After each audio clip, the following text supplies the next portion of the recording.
You talk about law school, and I think it's interesting to note because I think we're both feminists. I never considered myself a feminist.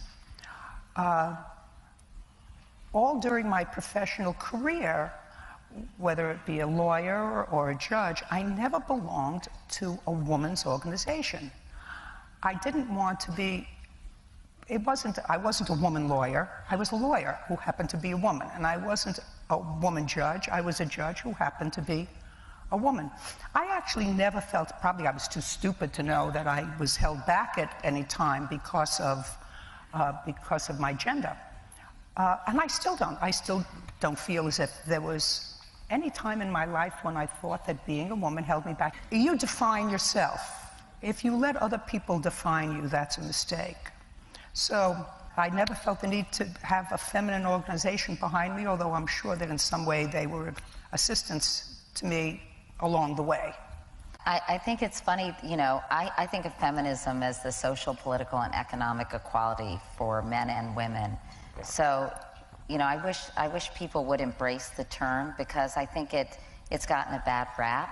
So it's interesting for me to hear you say it's almost like you don't want to be associated with feminism. No, because I don't think a movement, actually, Katie, helped me. Being part of an organization never defined me. I think of feminism as the social, political, and economic equality for men and women. I think of feminism as the social, political, and economic equality for men and women. You're an idiot! You've expressed interest in liking superheroes, and a lot of Hollywood is coming out that the representation is very over-sexualized. What do you think about the portrayal in media? Of superheroes? Superhero women? Superhero women? Yeah. I mean, the guys have like 16 packs. I mean, it's very much like an over-idealized idea of what, you know, a human being should be. And so, you know, I think that the male superheroes are overly masculinized, and, you know, the women are overly feminized. And, you know, I think that's just part of like the whole superhero universe, really. Lauren down here from the Herald Sun again. Just another quick one about Angela's question on equality just before. We've got quite a large pay dispute happening with our Australian women's soccer team at the moment. Is it frustrating for you as someone who's so prominent in your sport, and we heard you say on the Ellen Show the other day you are the richest fighter in UFC, that sort of thing is still going on? I think that how much you get paid should have something to do with how much money you bring in.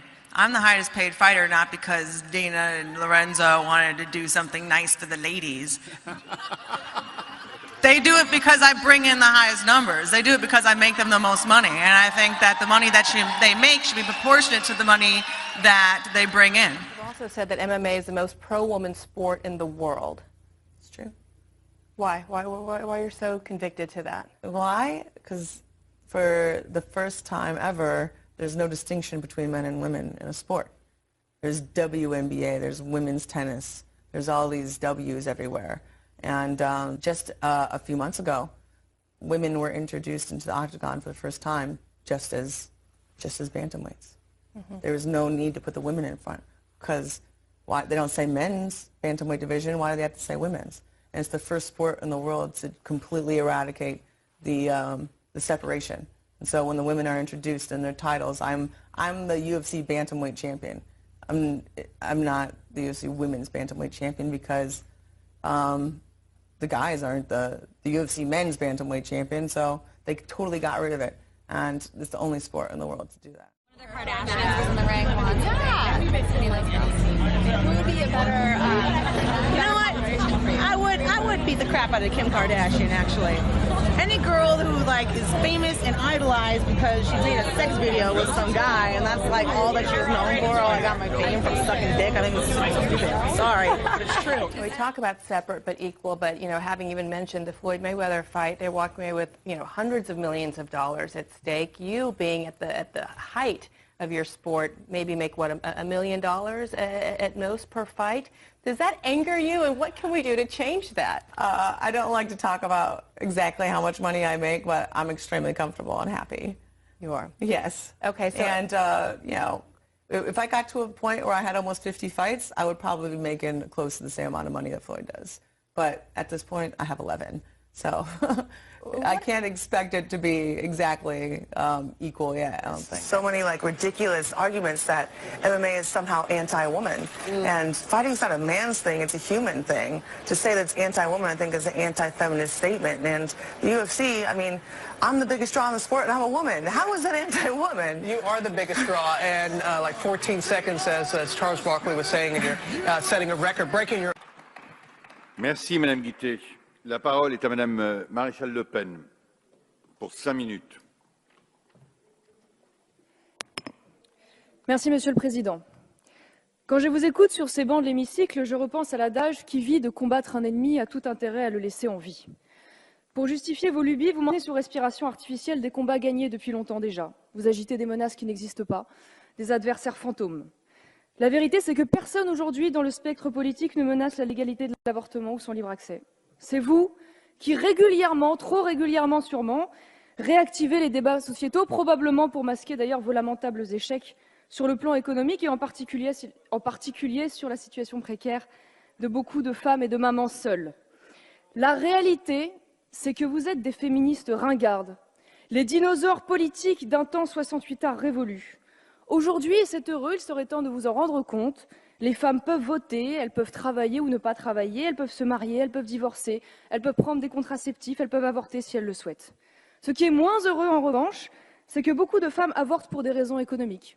47% selon un sondage IFOP de 2010. Un choix subi auquel vous n'apportez aucune solution, vous n'en parlez même pas d'ailleurs. Non, Madame le Ministre, l'alternative à l'IVG, ce n'est pas uniquement, je vous cite, une grossesse non désirée menée à son terme. Cela peut aussi être une femme qui a le bonheur de pouvoir garder un enfant en évitant un avortement subi parce qu'elle a su trouver l'accompagnement et l'encadrement nécessaires. Je vous le dis et je le pense sincèrement, vous êtes la honte du combat des femmes. Obsédées par la couleur du cartable, le sexisme de la grammaire, le jouet rose des Kinder, la répartition du temps de vaisselle dans le couple. Complètement à côté de la plaque, complètement à côté des vraies menaces qui planent aujourd'hui sur la liberté des femmes. Je note votre silence coupable sur les 1200 femmes agressées sexuellement en Allemagne à la Saint-Sylvestre par les migrants, par exemple. Je pense à votre silence sur la charia, la loi islamique qui s'applique aujourd'hui dans certains quartiers de France et qui interdit aux femmes les libertés les plus élémentaires. Je comprends que ça vous gêne puisque votre grand champion, Benoît Hamon, voit dans ce grignotage islamiste la continuation du machisme franchouillard des ouvriers. Quel aveuglement coupable, pour ne pas dire complice ou peut-être même électoral. Votre aversion du patriarcat incarné par le mâle blanc hétérosexuel vous a conduit, beaucoup d'entre vous en tout cas, à la collusion avec toutes les minorités qui partageaient cette aversion avec vous, sacrifiant ainsi toute cohérence sur les idées et les combats. Féministes, islamistes, LGBT, même combat. Et c'est ainsi que celles qui se présentent aujourd'hui comme les garantes du droit des femmes à disposer de leur corps sont les mêmes à défendre leur soumission par le voile et leur marchandisation par les mères porteuses. N'est-ce pas, Madame Le Morton, par exemple? À ce sujet, serait-il possible de m'éclairer, Madame la Présidente de Commission, quand vous expliquez dans votre discours qu'un enfant souffre que des parents puissent parler de lui comme un accident, je cite, « Que suggérez-vous? Qu'il eût mieux valu qu'il fût avorté? Je ne comprends pas la suggestion. Va falloir m'expliquer. Parce que ne vous en déplaise, et je me permets cette impudeur parce qu'elle est de notoriété publique, vous avez devant vous un accident qui se vit bien et qui préfère aujourd'hui être devant vous à vous dire vos vérités plutôt que d'avoir été avorté. Alors enfin, puisque vous en faites le reproche aux hommes élus sur ces bancs, moi je suis une femme et je vous le dis, ce texte contre les femmes et contre la liberté d'expression, ce ne sera certainement pas en mon nom. My name is Lauren. A few years ago, I uploaded this photo of myself holding a sign saying, "I don't need feminism because I believe in equality, not entitlements and supremacy." To my surprise, the photo was shared all over the internet, from BuzzFeed and even on Time magazine. I got a lot of support for the photo, but I also got a lot of hate and criticism. Most of that criticism from feminists who claimed I did not know what the word feminism means because feminism is actually a movement for equality. So today I wanted to speak to those feminists and explain why I'm still not a feminist and why third wave feminism is not in fact a movement for equality. I want to start by asking a question. If feminism is a movement for equality, Why do we not see equal representation of both genders' issues? And why do we not see feminists complaining about benefits that women have over men in certain situations? I bet very few people watching this video right now know that around 100,000 to 140,000 males are raped annually in US prisons. This is more males raped than females in the US annually, yet feminists remain silent on the issue. Almost half the domestic abuse victims in the US and Canada are men, yet there are no safe houses for them, no court advocacy programs, no subsidized counseling or legal care like women.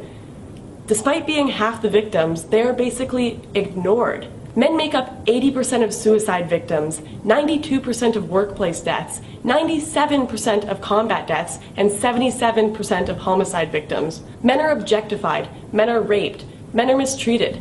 Men are held to ridiculously high societal standards, just like women. Yet feminists continue to place this blanket judgment over all men that they are all privileged, and all women that they are all oppressed. Yet, as a woman, I will almost always win custody of children in a divorce case. I will receive less than half the sentence a man does for the exact same crime, and actually have my rape and assault accusations taken seriously, and I won't be laughed at for not being manly enough. With one quick Google search, I can find a safe house in my area if I have been in an abusive relationship. As a woman, I am more likely to get a government or military job, despite qualifications, just to fill a quota due to affirmative action. And I am also more likely to get into a university because of my gender. So if feminism really were a movement for equality, you would see feminists rioting about the 140,000 men raped. You would see them questioning the fact that women get less than half the prison sentence a man does for the exact same crime. Yet, we do not see equal representation of men's and women's issues. Despite popular belief, feminism is not, in fact, a synonym for equality. I'm not trying to say that men have more issues than women. My point is that both genders have issues, and to argue that feminism is a movement for equality and doesn't just represent one gender's issues is quite frankly ridiculous. So this is why I'm not a feminist.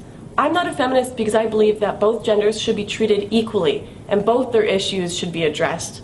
I'm not a feminist because I believe I should prove that I'm worthy of a job rather than having it given to me to fill a quota. I'm not a feminist because feminists are unintentionally creating a world of reverse sexism that I don't want to be a part of.